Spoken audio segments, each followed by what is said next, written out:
Hey, this is Ryan from 60 Cycle Hum Guitar Podcast, and today I'm showing you the Walrus Audio Defcon 4. It's the Ryan Adams signature pedal, and in his typical style, it's themed after a pop culture artifact of the 1980s, in this case, the movie War Games.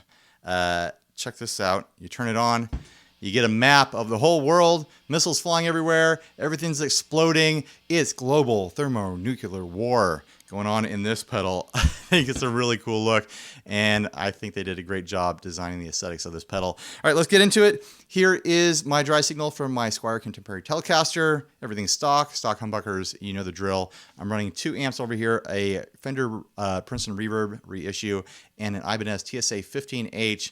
I have them both turned up pretty loud, a lot louder than I normally do. They're on the edge of being crispy, and at the setting, they can get kind of muddy and murky and dark. So we'll see what the Defcon 4 can do for those amplifiers over there. Here is my dry sound.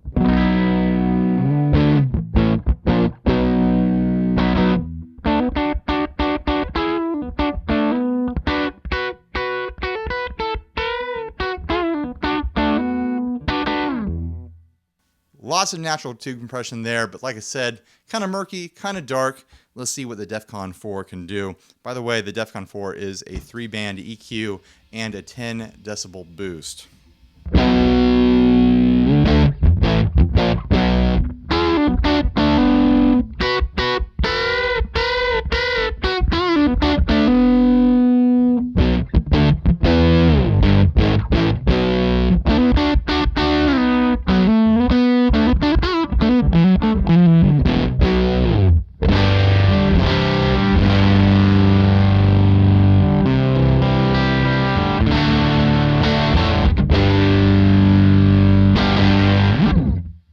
It got plenty loud, that's for sure, but it also opened up the EQ range of the pedal. There's more high end there. The mids are a bit tighter, the lows are tighter. It's not as muddy and murky, and of course it pushed it into more grit and overdrive.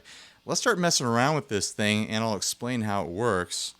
So there is a switch for each knob here. They're not actually knobs, they're 5-way switches, with the middle position actually being off, like it's not doing anything to your signal on the middle position. You can select each switch there to control the low, the mids, and the highs. And then lastly, the launch switch is that 10 decibel boost. Each one of these switches lights up a Defcon rating here on the side. Like I said, the case design on this thing is fantastic. I just love just staring at it and looking at it. I want to leave it on my nightstand as a nightlight and just leave it on all night long. Let's get into the range of each knob. I'll show off the range of the low control first. Here it is with the low in the middle position, which should be the same as bypass.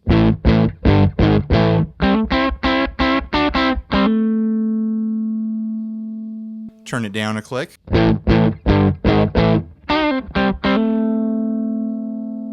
Turn down all the way.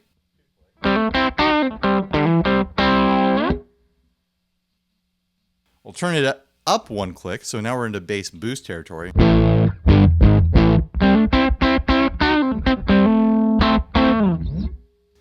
And 1 more click, turning it all the way up.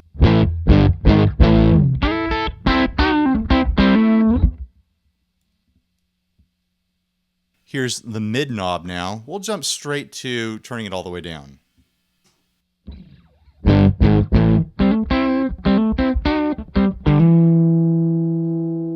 Up a click. Middle. A little sloppy there. Boosted 1 click. And of course turned all the way up.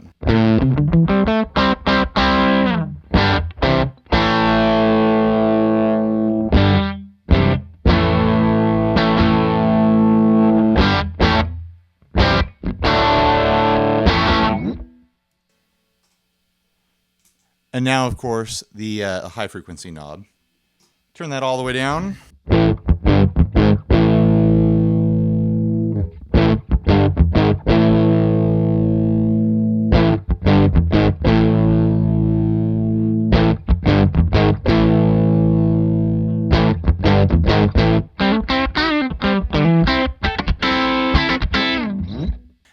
last but not least, the launch switch, that 10 decibel boost.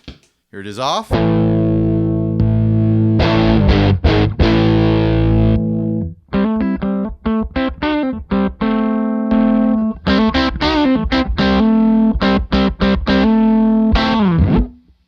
Now let's get crazy and start mixing everything all together. Let's start with a good old-fashioned mid-scoop.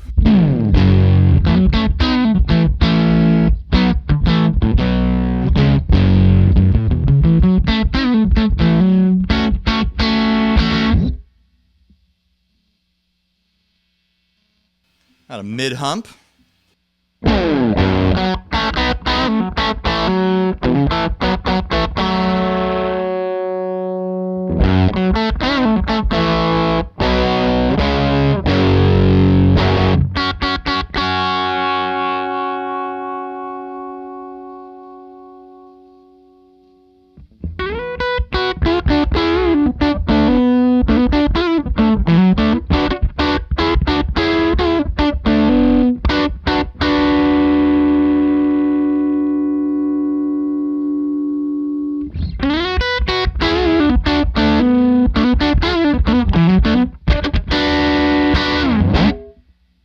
There's a lot of combinations of these various switches.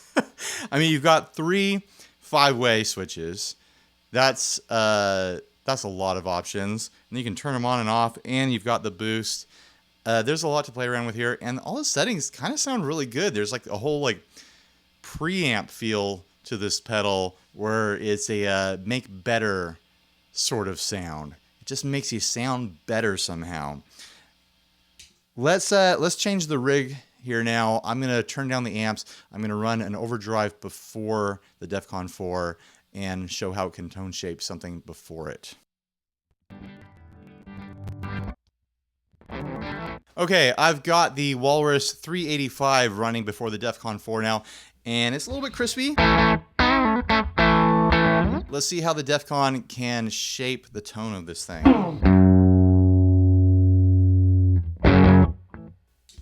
It's got to be on first.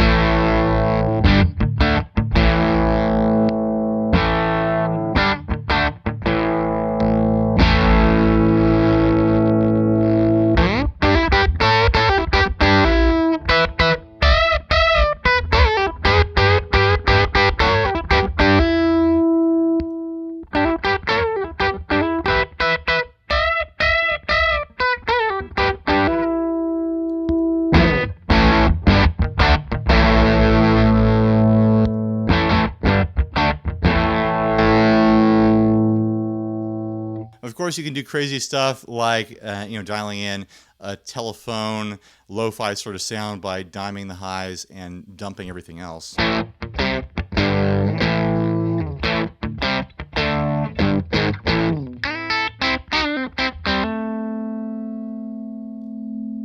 Or a ridiculous low boost.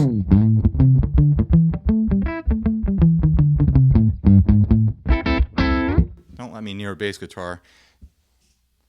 Of course, a mid boost.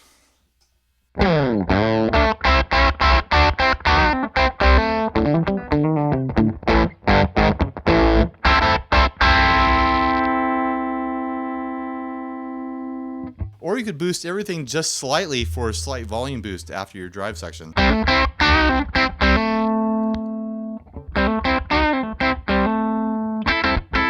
mean, it's kind of a, like I said, a make better pedal. Makes everything sound a little better. Gives you some tonal options on your board. And it looks really freaking cool. There's also some dip switches in here. Not dip switches, trim pots inside the pedal that allows you to select the position of the mid frequency for the mid knob and some other option. I'll have to open that up and get into it here in a second. So let's change the rig again and do that.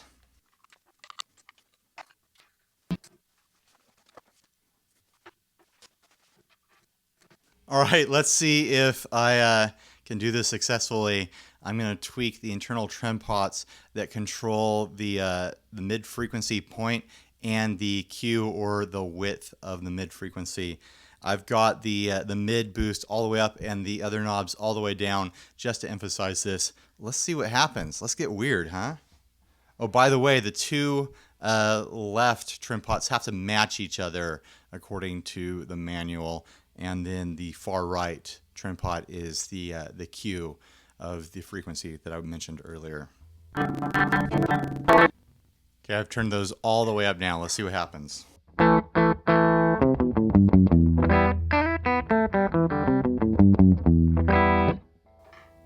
Now I'll turn them all the way down.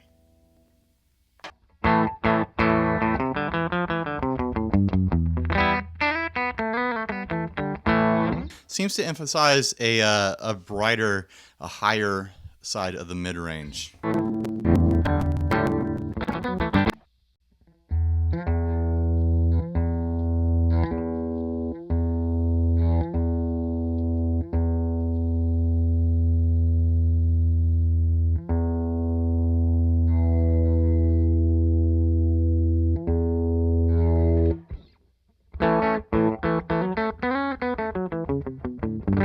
Yeah, turn to the other side. It's definitely a darker mid-range.